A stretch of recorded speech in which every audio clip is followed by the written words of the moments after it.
Bizlerin her birimiz çətin zamanlardan bunu ben həmişə hər yerdə vurğulayıram, mən borcumdur, vurğulamalıyam da. Tabii ki biz bunları bizim şəhidlərimizə borçluyuq, qazilərimizə borçluyuq, hərbiçilərimizə borçluyuq. Uca yaradandan şəhidlərimizə rəhmət diləyirəm, qazilərimizə can sağlığı arzulayıram. Əldə silah posta duran hərbiçilərimizin hər birinə güc qüvvət arzulayıram. Mənim Royal qardaşım, Elmin obamın dəyərli oğlu.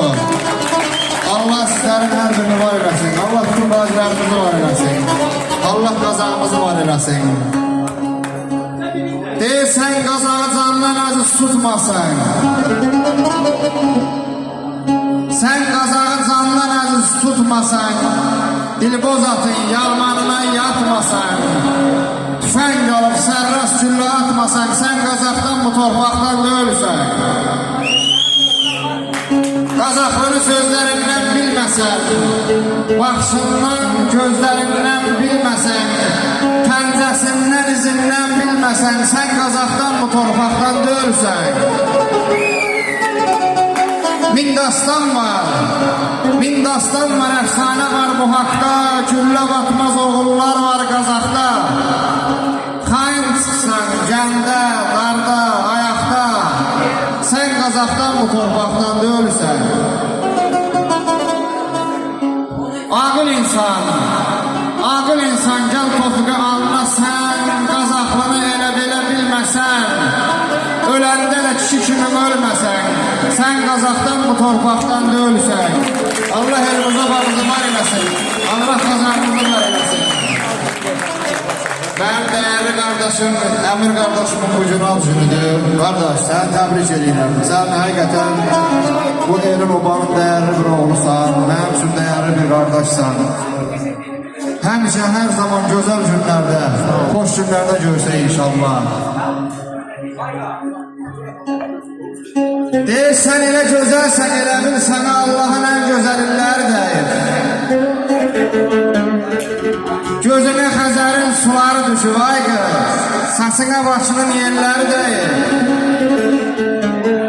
Sanki dağ çaysan, coşub daşıbsan, daşı ürəklərin üstdən aşıbsan, elə bir üfüqlə uzaqlaşıbsan, müzüqə günəşin telləri dəyir. Həsrətlə boylanır, baxır gül sana, nə qədər nəğmə desə də az dil sana. Sən elə gözəlsən, elə bil sənə nə vaxtsa anamın əlləri deyil.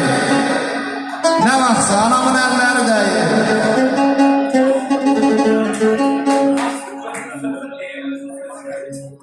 Ay mənə üzünü sorar, bir sualım var, bu gecə mehmanın qalmalar mı?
mahnısı var, onu okusun diyorum, okusun diyorum.